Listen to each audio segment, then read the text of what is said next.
حاضرین، welcome to my YouTube channel the world today. آج کا جو موضوع ہے جس پہ ہم بحث کریں گے، جس کا ایک تجزیہ کریں گے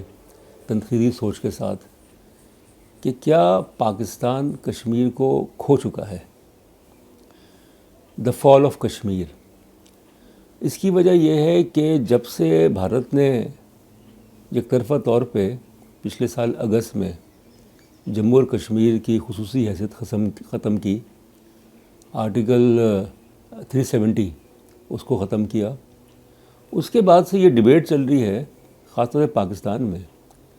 اور جو اپوزیشن کی جماعتیں ہیں خاص طور پہ پاکستان مسلم لیگ نواز، انہوں نے پی ڈی ایم کے جلسوں میں اور اپنی پریس کانفرنسز میں یہ باور کرانے کی کوشش کی ہے کہ حکومت کی پالیسیز کی وجہ سے پاکستان جو ہے وہ کشمیر کھو چکا ہے۔ تو کیا یہ صحیح ہے that Pakistan has lost Kashmir? کیونکہ پاکستان کے نقطہ نظر سے جموں اور کشمیر جو ہے وہ اس کی شہرگ ہے، مسنگ کے پاکستان، یعنی کہ جو کے سے کشمیر، مسنگ کے۔ تو اب جو صورتحال بن رہی ہے اس میں تو یہ چیز ظاہر ہو رہی ہے کہ کسی حد تک پاکستان جو ہے وہ کشمیر کو کھو چکا ہے۔ اس کی 4 وجوہات ہیں۔ پہلی وجہ یہ ہے کہ اگست 5 کے جو 2019 کے بھارتی اقدامات اور بھارت کی پارلیمنٹ نے آرٹیکل 370 اس کو منسوخ کر دیا Jammu and Kashmir reorganisation act کے تحت، کہ لداخ جو ہے وہ ایک یونین ٹیریٹری، جموں اور کشمیر یونین ٹیریٹری، کشمیر کی خصوصی حیثیت جو ہے وہ ختم کر دی گئی، اور اس سے یہ ظاہر ہوا کہ بھارت نے کشمیر پہ جو اپنا قبضہ ہے اس کو مستقل کر دیا ہے، اور پاکستان کی طرف سے کوئی ایسی پیش رفت نہیں ہوئی، کوئی ایسی کوشش نہیں کی گئی جس کی وجہ سے بھارت جو ہے مجبور ہو کہ وہ اپنے اقدامات پہ نظر ثانی کرے۔ تو ایک وجہ تو یہ ہے کہ لگتا تو یہی ہے کہ پاکستان جو ہے، جو مقبوضہ کشمیر ہے جو بھارت کے کنٹرول میں ہے، جس کی بڑی اہمیت ہے کہ جو پانی کے وسائل ہیں، جو واٹر ریسورسز ہیں، وہ وہاں سے نکلتے ہیں۔ مذہبی نقطہ نظر سے، ثقافتی نقطہ نظر سے جموں اینڈ کشمیر جو ہے اس کو پاکستان میں شامل ہونا چاہیے تھا۔ یہ تو ایک تاریخی حقیقت ہے کہ کس طریقے سے سن 47 میں جب برصغیر کا بٹوارہ ہوا تو ایک خاص سازش کے تحت لارڈ ماؤنٹ بیٹن، جون 3 پلان، اس کے بعد تو انہوں نے گرداسپور کا جو علاقہ تھا جس میں مسلم اکثریت، اس کو بھارت میں شامل کر دیا، اور وہاں سے تنازع کشمیر جو ہے وہ شروع ہوتا ہے اور اپنی جڑیں پکڑتا ہے، جس کی وجہ سے بھارت اور پاکستان جو ہے وہ 2 جنگیں لڑ چکے ہیں، 1948 کی جنگ، 1965 کی جنگ، کارگل کی جنگ 1999 میں۔ دوسری وجہ جو ہے وہ یہ ہے کہ اگست 5 کے بعد بھارت نے یکے بعد دیگرے ایسے اقدامات کیے، جیسے کہ ڈومیسائل کا ایکٹ، اس کو چینج کیا، کہ جو خصوصی حیثیت دی گئی تھی جموں اور کشمیر کی، اس میں یہ لکھا ہوا تھا، خاص طور پہ لکھا ہوا تھا کہ مقامی ثقافت کو فروغ دینے کے لیے، اس کو پروٹیکٹ کرنے کے لیے یہ ضروری ہے کہ جو غیر مقامی افراد ہیں وہ جموں اور کشمیر میں جو ہے وہ ملازمت نہیں کر سکتے، مستقل طور پہ ملازمت نہیں کر سکتے۔ تو بھارت نے ڈومیسائل جو ہے، جو لاز تھے وہ بدل دیے، اور اس میں اس طرح کی جو کنڈیشن تھی، جو شرط تھی، وہ ختم کر دی۔ اس کے ساتھ بھارت نے 31 اکتوبر 2019 کا دن جو ہے وہ بڑا اہم ہے، کہ اس دن جو اگست 5 2019 کے اقدامات تھے ان کو بھارت نے امپلیمنٹ کر دیا،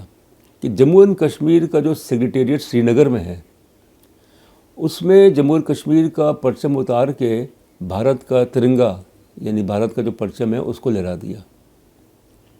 پھر اس کے علاوہ بھارت نے اور اقدامات بھی کیے،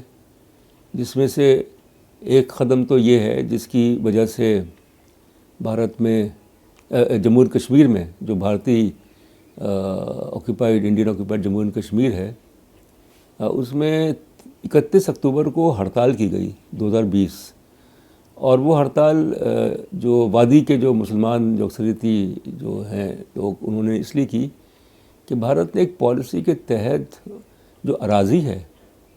جموں اور کشمیر کی، اس میں آرٹیکل 370 کے تحت ایک خدغن لگائی گئی تھی، ایک بندش لگائی گئی تھی کہ کوئی غیر مقامی شخص جو ہے، جو بھارت کا شہری ہے، وہ جموں اور کشمیر میں جو بھارت کے زیر تسلط ہیں اس میں کوئی اراضی نہیں خرید سکتا۔ وہ انہوں نے ختم کر دیا۔ اب بھارت کا کوئی بھی شہری جو ہے وہ جموں و کشمیر اور جو وادی کشمیر جہاں پہ مسلمانوں کی اکثریت ہے اس میں اراضی خرید سکتا ہے۔ تو اس کا مقصد تو یہ نظر آتا ہے کہ بھارت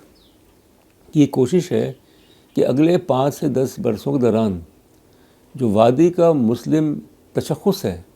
اس کو ختم کر دی جائے، اور وہاں پہ جیسے اسرائیل نے کیا ہے مغربی کنارے میں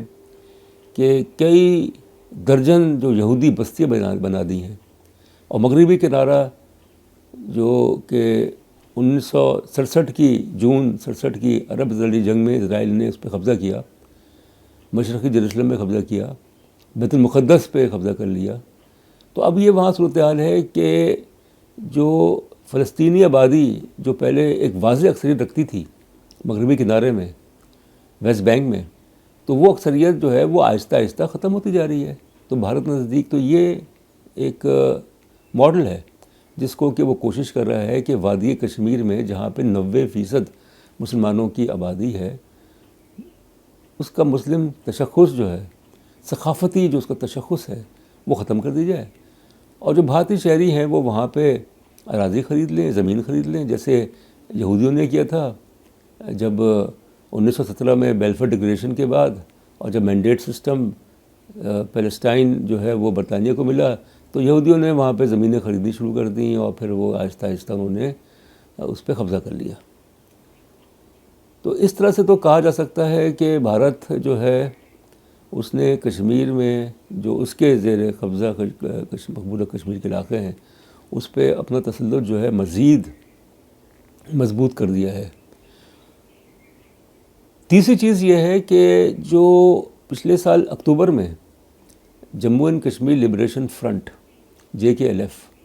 اس کی طرف سے یہ اعلان کیا گیا کہ وہ ایک مارچ کریں گے، اور اس مارچ کا مقصد یہ ہوگا کہ لائن آف کنٹرول جو کہ پاکستانی اور بھارتی ایڈمنسٹریٹ کشمیر کو جدا کرتی ہے اس کو کراس کریں، اور اس کو اس لیے عبور کریں لائن آف کنٹرول کو کہ وہ سمجھتے ہیں کہ جو ان کے کاؤنٹر پارٹس ہیں جو وہاں پہ جو مسلمان کشمیری ہیں، خاص طور پہ وادی کشمیر میں، ان کے ساتھ ظلم و زیادتی کی انتہا ہو گئی ہے۔ تو ایک یکجہتی کے طور پہ، سولیڈریٹی کے طور پہ انہوں نے یہ اعلان کیا تھا پچھلے سال اکتوبر میں۔ تو ہمارے وزیر اعظم صاحب نے یہ کہا، بھئی ان سے درخواست کی کہ آپ یہ نہ کریں، یہ مارچ نہ کریں، لائن آف کنٹرول کو عبور نہ کریں، اس لیے نہ کریں کہ بھارت جو ہے وہ ریٹیلیٹ کرے گا، بھارت جو ہے اس کو موقع مل جائے گا، اور اپنا مارچ جو ہے وہ ملتوی کر دیں مناسب وقت پہ۔ تو 1 سال ہو گیا ہے اور وہ مارچ نہیں ہو سکا۔ تو پاکستان کی پالیسی جو ہے وہ جموں اور کشمیر کے تناظر میں مصلحت کی پالیسی ہے۔ اگر پاکستان کو یہ یقین ہے، اس کو اعتماد ہے کہ جموں اور کشمیر کے جو عوام ہیں وہ پاکستان کے ساتھ ہیں، خاص طور پہ وادی کے ساتھ ہیں، تو وہ ان کی کھل کی مدد کرے، کھل کی مدد کرے۔ صرف سفارتی مدد سے بات نہیں بنتی، کیونکہ بھارت نے یہ ثابت کر دیا ہے کہ اس کے اقدامات کی وجہ سے جو کہ غلط ہیں، غیر قانونی ہیں، اور جو مسلمان آبادی ہے وادی کشمیر کی، اس کو وہ مستقل طور پہ اپنا غلام نہیں بنا سکتے، مگر اس کے باوجود بھی چونکہ عالمی سطح پہ بھارت کو کوئی ایسا مسئلہ نہیں ہوا، عالمی سطح پہ کوئی ایسی کاوش نہیں کی گئی جس سے بھارت کو تنگ کیا جائے جو اس نے مقبوضہ کشمیر میں جو حرکت کی۔ تو پاکستان کی یہ بھی ناکامی ایک طرح سے ہے کہ اس نے سلامتی کونسل کا خصوصی اجلاس جو ایک ایسا اجلاس جس میں کہ ووٹنگ ہو وہ نہیں بلایا، حالانکہ اقوام متحدہ کے چارٹر کے تحت کوئی بھی رکن ملک جو ہے اس کا یہ حق ہے کہ وہ سلامتی کونسل کا اجلاس بلا سکتا ہے، جنرل اسمبلی کا special session, special emergency session, اگر وہ سمجھے کہ اس کے خطے میں امن و سلامتی کو بڑا خطرہ لاحق ہے۔ اور جموں و کشمیر تو ظاہر ہے کہ ایک بہت بڑا ایک عدم استحکام کا باعث ہے، اس خطے میں امن و سلامتی کے لیے ایک بہت بڑا خطرہ ہے۔ تو پاکستان نے ایسا کیوں کیا کہ اس نے اس کے جو کشمیری کاز ہے، اور ایک ایسا کاز جو کہ بالکل صحیح ہے، اس سلسلے میں نہ تو انٹرنیشنل کورٹ آف جسٹس میں، نہ یو این سیکورٹی کونسل میں، نہ اس نے کوشش کی کہ یو این جنرل اسمبلی کا اسپیشل سیشن بلایا جائے، اسپیشل ایمرجنسی سیشن بلایا جائے۔ تو کیا پاکستان کو یہ فکر تھی کہ اگر اس نے یہ انیشیٹو لیا، اس نے یہ قدم اٹھایا عالمی سطح پہ، تو اس کو وہ پذیرائی نہیں ملے گی؟ یہ وجہ بھی ہو سکتی ہے۔ اقوام متحدہ کی سلامتی کونسل کے جو اجلاس ہوئے ہیں وہ غیر رسمی ہوئے ہیں، وہ اس طرح کے اجلاس نہیں تھے جس میں کہ ووٹنگ ہو۔ تو اس لیے اب پاکستان، اور ظاہر ہے کہ بھارت نے واضح کر دیا ہے پاکستان کو کہ اگر اس نے کشمیر میں مزید دراندازی کی تو اس کو اس کا خمیازہ بھگتنا پڑے گا۔ اور اب بھارت تو بات کر رہا ہے گلگت بلتستان کی، وہ بات کر رہا ہے آزاد کشمیر کی، وہ یہ کہہ رہا ہے کہ یہ ہمارے حصے ہیں، یہ ہمارے علاقے ہیں جس پہ پاکستان نے قبضہ کیا ہے۔ پھر اس کے علاوہ ہم یہ دیکھتے ہیں کہ پاکستان کی جو داخلی صورتحال ہے، داخلی سیاسی صورتحال ہے، معاشی صورتحال ہے، اس کی وجہ سے بھی پاکستان کے موقف کو جو جموں و کشمیر کے بارے میں ہے، جو پاکستان حمایت حاصل کر سکتا تھا، اس کو دھچکا لگا ہے۔ اور ایک عام کشمیری جو ہے وہ فکر مند ہے کہ پاکستان کے سیاسی حالات جو ہیں کہ پاکستان میں حکومت اور اپوزیشن، سول ملٹری ریلیشنز، ان کی آپس میں جو چپخلش ہے، جو بحران ہے، اس سے کشمیر کے کاز کو نقصان پہنچ رہا ہے۔ تو ان وجوہات کی بنیاد پہ تو یہ کہہ سکتے ہیں کہ پاکستان نے تقریباً کشمیر جو ہے وہ کھو دیا ہے، مگر اس کا یہ مطلب نہیں کہ بھارت جو ہے وہ کشمیر میں جیت چکا ہے، ایسی بات نہیں ہے۔ بھارت نے یہ تو کوشش کی ہے کہ اس کو جو خاص طور پہ وادی کا علاقہ ہے، اس کو تقریباً 5 لاکھ فوج، 6 لاکھ فوج کے ذریعے اس کو قابو میں رکھا جائے۔ Lockdown, curfew, siege and search operations, extrajudicial killings, بہت کچھ کیا ہے بھارت نے، بڑے ظلم و ستم کا بازار گرم کیا ہے۔ تو یہ نہیں کہہ سکتے کہ اگر پاکستان نے کشمیر کو تقریباً کھو دیا ہے تو بھارت جو ہے وہ کشمیر میں جیت چکا ہے، نہیں، بالکل نہیں، کیونکہ جو کشمیری مسلمان ہیں، خاص طور پر جو وادی کے مسلمان ہیں، وہ بھارت سے اب شدید نفرت کرتے ہیں۔ حتیٰ کہ جو بھارت نواز، جو اس کی ہمنوا محبوبہ مفتی اور فاروق عبداللہ، جو کہ 2 دفعہ جو کہ جموں و کشمیر کے چیف منسٹر رہ چکے ہیں، ان کو پچھلے سال 5 اگست سے بھارت نے نظر بند کر دیا، کیونکہ وہ خلاف تھے کہ جو دفعہ 370 ہے، آرٹیکل 370 ہے، اس کو ختم کیا جائے بھارتی آئین سے، اور پھر اس کے علاوہ جو خصوصی حیثیت تھی جموں و کشمیر کی، اس کو ختم کر دیا جائے، اس کو بھارت میں انیکس کر دیا جائے، ایبزارب کر دیا جائے، وہ اس کے سخت خلاف۔ اب ان دونوں رہنماؤں کو رہا کر دیا گیا ہے، محبوبہ مفتی کو اور فاروق عبداللہ کو، تقریباً 1.5 سال کے بعد۔ اور محبوبہ مفتی، جنہوں نے جو کہ چیف منسٹر رہ چکی ہیں مقبوضہ کشمیر کی، اور انہوں نے جو حکومت بنائی تھی، جو پیپلز ڈیموکریٹک پارٹی ہے، PDP، جو ان کی جماعت، اس نے BJP کے ساتھ الائنس کیا تھا، اتحاد کیا تھا، مگر وہ چلا نہیں، حکومت ختم ہو گئی۔ انہوں نے اپنی پریس کانفرنس میں جو حال ہی میں منعقد کی تھی سری نگر میں، اس میں بھارتی پرچم جو ہے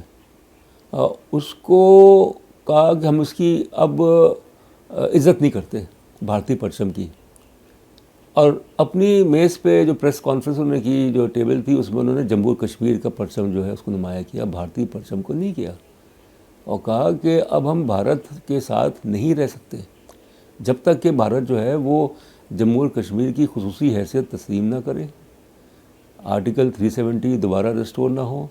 وہاں پہ ظلم و ستم جو بازار گرم کیا ہے اس کو ختم نہ کریں. تو اس لیے یہ ایک بہت بڑی، اور اس کی وجہ سے ان کی اپنی جماعت جو ہے اس کے 3 اراکین جو ہیں انہوں نے استعفیٰ دے دیا. انہوں نے کہا کہ محبوبہ مفتی صاحبہ نے بہت ہی مطلب اس طرح کی بات کی کہ بھارت کی پرچم جو ہے اس کو انہوں نے عزت نہیں دی. دوسری طرف جو فاروق عبداللہ ہیں جو چیف منسٹر رہ چکے ہیں وہ یہ کہتے ہیں کہ ہمارے لیے بہتر ہے کہ ہم جموں اینڈ کشمیر کے جو لوگ ہیں وہ چین کے ساتھ الحاق کریں،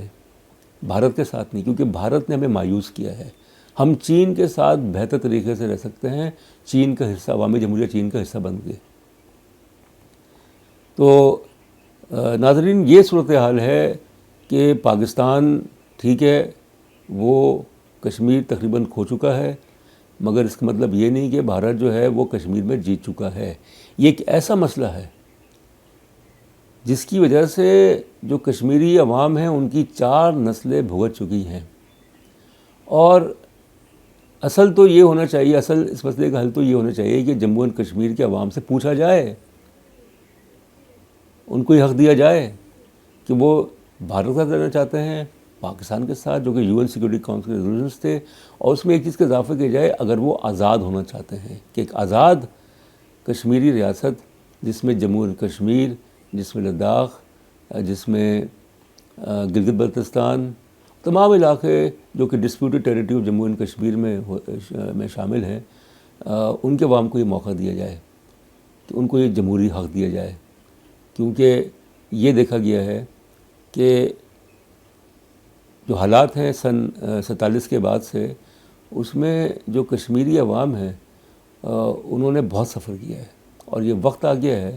کہ بھارت اور پاکستان جو ہیں دونوں، خاص طور پہ بھارت جو ہے وہ سمجھداری کا مظاہرہ کرے اور جموں اینڈ کشمیر کے جو عوام ہیں ان کو اپنا حق دے، وہاں سے غیر قانونی تسلط جو ہے وہ ختم کرے. بہت شکریہ.